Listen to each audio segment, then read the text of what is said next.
Bonjour à tous, je vous retrouve pour la nouvelle vidéo de la semaine et cette fois-ci je vous propose un accompagnement. Puisque nous sommes donc sur tout le mois de décembre en train de vous faire des propositions pour votre repas de fête, je vous propose de vous donner des astuces aussi bien pour vous organiser et gagner du temps pour faire des choses à l'avance. Je pense que là, logiquement, vous allez tout avoir dans votre botte pour être prête lors des fêtes. Pareil, les pommes duchesse, c'est une recette que vous allez pouvoir anticiper. Vous pouvez la faire et les congeler. Donc voilà, c'est vraiment des petites choses simples comme bonjour qui vous serviront tout au long de l'année quand vous recevez. Alors, avant de lancer la recette des pommes duchesse de cookies doux, donc réalisable aussi bien au TM5, TM31 et bien entendu au TM6, je vais en profiter pour utiliser mon nouvel accessoire qui est donc l'accessoire éplucheur. Vous le savez, donc c'est un nouveau mode que nous avons reçu sur le TM6. Pour la recette des pommes duchesse, il me faut 800 g de pommes de terre épluchées. Donc justement, je saute sur l'occasion. Donc la recette commence ici. Je vais tout simplement l'enregistrer et je vais passer là sur l'écran. Je vais intégrer donc le disque éplucheur dans mon bol. Je sais pas si vous vous souvenez, mais il vous faut donc 600 g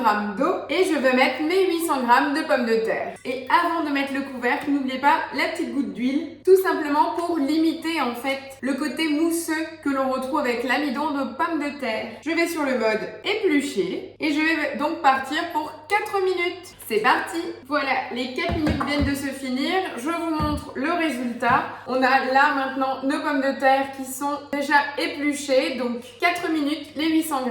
Donc là maintenant, je vais juste rincer mes pommes de terre, vider mon bol et je reviens pour la suite de la recette. Donc cette fois-ci, on enchaîne directement les pommes dauphines. On nous propose de préchauffer le four, sachant qu'on a encore 20 minutes de cuisson des pommes de terre. Vous avez bien de la marge pour allumer votre four. Le mien chauffe en 6 minutes pour arriver à 180 degrés. Donc patientez encore. On va rincer les pommes de terre et on se retrouve pour la suite de la recette. Voilà, j'ai donc rincé les pommes de terre. Je viens de mettre 500 g d'eau dans mon bol de Thermomix. Je vais insérer le panier de cuisson et je vais couper grossièrement donc mes 800 g de pommes de terre. Ne vous inquiétez pas sur la forme de vos pommes de terre puisque nous allons les transformer après en purée. Donc nos paniques, vous pouvez vraiment les couper grossièrement. Le couvercle avec le gobelet doseur et tout simplement, je pars donc pour 20 minutes de cuisson en température Varoma, vitesse mijotage. Je vous retrouve donc au bout des 20 minutes et nous allons continuer donc la préparation des pommes duchesse. Voilà, donc les 20 minutes de cuisson de mes pommes de terre viennent de se finir. Elles sont cuites, on est tout bon. Voilà, donc après avoir vidé l'eau de cuisson des pommes de terre, je vais insérer donc le fouet sur l'axe de mes couteaux. Donc je vérifie bien qu'il soit fixé. Je vais remettre les pommes de terre cuites. Je vais rajouter 80 g de beurre. Donc moi j'utilise que du beurre salé. Donc même s'il y a marqué doux dans la recette, cela ne change pas grand chose à mon utilisation. Une pincée de sel. J'en mets un petit peu moins forcément vu que mon beurre est déjà salé. Je mets le couvercle et le gobelet doseur. Et je vais mélanger le tout pendant 1 minute à la vitesse 2. Donc là, il nous demande juste de retirer le gobelet doseur et non pas le couvercle, mais je voulais vous montrer quand même le résultat. Vous voyez, on a déjà une bonne base d'un écrasé de pommes de terre plutôt lisse. Donc je remets donc le couvercle dessus, je voulais juste vous montrer les résultats. On retire donc le gobelet doseur et là, on repart donc pour 1 minute à la vitesse 2.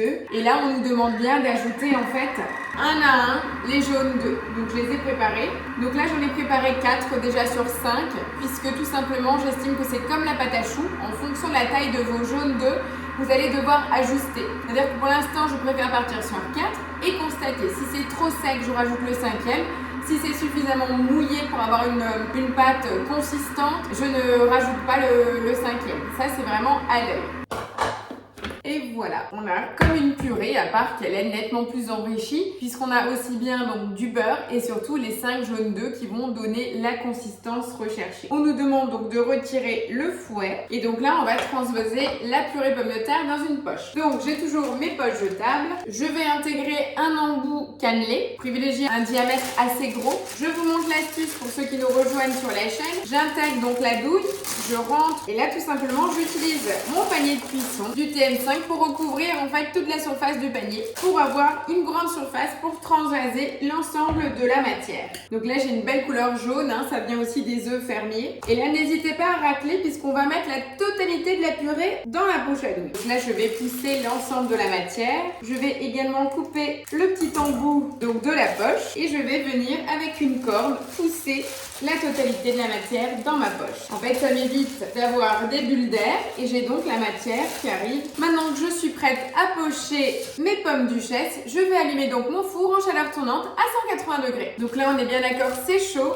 mais c'est gérable. Là, sachez que les pommes duchesse, la forme que vous leur donnez, elles ne bougeront pas après cuisson. Donc voilà, le plus long du travail, c'est de pocher donc nos plaques de pommes dauphines. Donc là, à savoir que j'ai quand même réussi à faire une quarantaine de pommes dauphines, quelque chose de vraiment très facile à faire, vous avez pu le voir, et surtout vous pouvez anticiper. Donc là, en l'occurrence, si je les fais d'avance pour les fêtes, je les congèle comme ça. À ce moment-là, vous pouvez les congeler à cru pour les utiliser plus tard, ou alors vous les mettez directement au four à 180 degrés pendant un petit quart d'heure. Faut surveiller. N'hésitez pas à mettre un petit pouce, surtout de continuer à partager, et je vous dis encore une fois merci de me suivre. Je vous donne rendez-vous la semaine prochaine. À plus, ciao ciao.